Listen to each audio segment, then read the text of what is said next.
John, one of the concerns that we've seen with college football in recent years has been feigning injuries. There is a new rule regarding that situation, correct? There is. The new rule is that if we put the ball down at the succeeding spot and we have all 8 of our officials in position ready for the next down, that's the definition of the ball's ready for play. Ball's at the succeeding spot, all of our officials are in positions. If we should create an official's timeout for injury after that, we're going to charge the team with the injured player either a timeout if they have one remaining, or if they do not have a timeout remaining, there's going to be a 5-yard penalty for a delay of game. I'm going to Indianapolis next week with a meeting with my peers, my football, or FBS officiating coordinators, to tamp down the finer points on this, because there's going to be exceptions. Here's one exception. A play ends and a player's kind of walking around in a dazed fashion. We still want our officials to be proactive on addressing a potential concussion and getting that player out of the game. If we have an instance like that where we're creating it because we don't think the player's ready, the player wants to go, but he's not. We don't think he's ready to go. We create the official's timeout for injury. We're not going to charge a timeout for that. We're not going to have a 5-yard penalty for that. But if a player goes to the ground, forces us to create an official's timeout for injury, ball's in place already, our officials are in position ready to officiate the play, charge timeout or a delay game. Do you feel like there's enough teeth in this rule to stop some of the feigning of injuries? I think we need to play some football and see. There's right now there's a sample size of 0, so we need to see what happens when we put the rule in place. It's taken a while to get to this point. Why is that? Trying to address this with the playing rules and not unnecessarily impacting or impact the game in a negative way is a very difficult thing to do. As you know, charge timeouts are an extremely valuable asset to our coaches, right? And so if and when this happens, it's going to create a negative effect on that team. That's why there's no low-hanging fruit trying to find a playing rule change that was going to address this issue. John, do you feel like the feigning of injuries was more prevalent when teams went to these hurry-up offenses? From an officiating standpoint, we don't look at a player on the ground and we created a timeout and say that's a feigned injury, right? We train our officials not to think that way, because at the end of the day, we're not medical professionals, right? That's for someone else to decide. There's no doubt that the tempo of the game has contributed to where we are today, and has us changing a playing rule like we just did this offseason as far as charging a timeout or creating a delay of game. Rick Terry Jewelry Designs, voted the best and favored jeweler every year. These folks are real jewelers, master craftsmen, quality jewelry, unique designs, smart designs, very knowledgeable, friendly, and helpful. Serving West Knoxville for 39 years. We want to be your jeweler. Fleet Tire has been serving Knoxville's tire needs for over 40 years with the best quality tires available, including Michelin and Bridgestone. Owned and operated by Tennessee grads, their tires may not be orange, but their blood sure runs orange. For the best tires made with the best prices, see Fleet Tire. So in overtime, now each team will get an additional timeout in the first and second overtime, and then one timeout for any succeeding overtimes, correct? Yeah, the change is you would get one timeout for every extra period.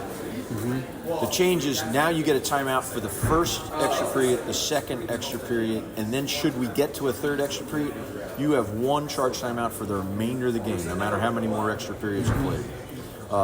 In concert with that, media can no longer go out to a media timeout after we start a third extra period. They have the ability to do it between the end of regulation and the first extra period, in between the first and second extra period, in between the second and third extra period, and now they need to stay with the game until its conclusion. And on replays, I understand now that there won't be the call is confirmed. It's just going to be upheld. Yeah, the National Football League's been doing this for a number of years. We don't want our replay officials to take extra time to see whether it should be stands or confirmed. Because at the end of the day, what's important with replay is there indisputable video evidence to overturn the call on the field? If there's not, we're just going to uphold it. If there is, we're going to overturn it. So now there's two outcomes, overturn or upheld. Has there been any discussion regarding pass interference about it being a spot foul beyond 15 yards like it is in the NFL? I've been a part of college football officiating for about 35 years now, and I have seen nothing in 35 years that has the NCAA considering making it a spot foul when it's more than 15 yards downfield. Okay. And as far as the number of injuries, well, the targeting is what I'm getting at. Number of targeting. Have you seen that decrease each year over the last few years? In the Southeastern Conference, it's more or less been steady on where it's been for the last 3 years. If you look at the national numbers across all of FBS, it has been trending downwards. And I think I firmly believe it's because player behavior. If you look at it for the 15 years or so that it's been placed, there's no doubt player behavior has been modified for the better to reduce the number of action, the action type that creates a targeting play. In particular, 15 years ago, if you saw the action between the defense and a receiver, things have gotten much better in that area. One other question about an NFL situation. Has there been any, do you think the tush-push could come to college football the way it has been in the NFL? Right now in college football, you are allowed to push your teammate, a runner, from behind. Whether or not that manifests itself in the form of a tush push, that's a coaching question, not an officiating question. Okay. Well, we all have a scoreboard. We love seeing the scoreboard, but I'm wondering from an official standpoint, do they know where they rank in terms of a leaderboard, be it the best official to a mid-level official? Is there like a gold standard of guy, look at this man or woman? Is there a scoreboard for the officials to look at? We do have a year-end assessment at the conclusion of each season. We'll have a one-on-one conversation with each one of the officials and give them feedback. And then, of course, we have postseason assignments. Postseason assignments are a reward for good to high performance, right? So those two things are definitely pieces of feedback that the officials receive year to year. Is there any thought on creating more communication between the media and officials just for communication purposes? That's a fairly broad ask. Nothing comes to mind. We try to educate as much as possible. In season, I don't foresee any changes what we're doing. Well, and the reason I'm going there is just for transparency's sake, because the more we know as the media, the better we can educate the fans who are calling in and saying, God knows what. But you know where I'm going, right? I don't have any further comment. We don't foresee any change in season. In terms of numbers of officials, how is that growth-wise? Is it a healthy number of officials to pull from the lower leagues? I think what you're getting at is the lower level, the lowest levels, right? Youth and high school football. There's no doubt that there is an issue with the numbers of people that are joining up for the avocation of officiating. It's not just football. No matter what sport you pick, if you go to the youth and you go to the high school levels, they just don't have enough officials. At the Southeastern Conference, we're not running out of officials, that we can consider for positions. One thing I do see that is related to the scarcity of officials they have at the lowest level is the velocity that officials have as they get promoted up the chain. That velocity is increased over the number of years because the pool that goes from high school to Division II, Division III, that goes to FCS, that goes to FBS, that's getting smaller. Let me emphasize, though, very comfortable with the capabilities of the individuals I'm offering positions to in the Southeastern Conference. Because you pulled from, at least from this, just taking a look at the college football playoff, I mean, it's more games, obviously, but it's more wear and tear on the top officials. Or is it? Well, our officials, we certainly have injuries that happen from time to time that will end a season. I don't recall any that have ended a career. Although that's happened. It just hasn't happened in our program since I've been the coordinator. But we're not talking about 10, 15, 20% attrition over a season like you would see on a team, actually, with the players. Our officials do a darn good job of keeping themselves physically fit, looking good physical appearance, and it translates to they're able to get through 180 plays over. Typically, they're getting 11 regular season assignments. And if they get one, and in this past off season we had a crew that had 2 postseason assignments, they can get through it. I'm not concerned about that. On average, how many officials do you lose to the NFL each year? So when you say on average, I'll use the sample size of I've now had 6 off seasons. On average, I'm losing about 2.5 officials to the National Football League per season. On average, this past off season I didn't lose any.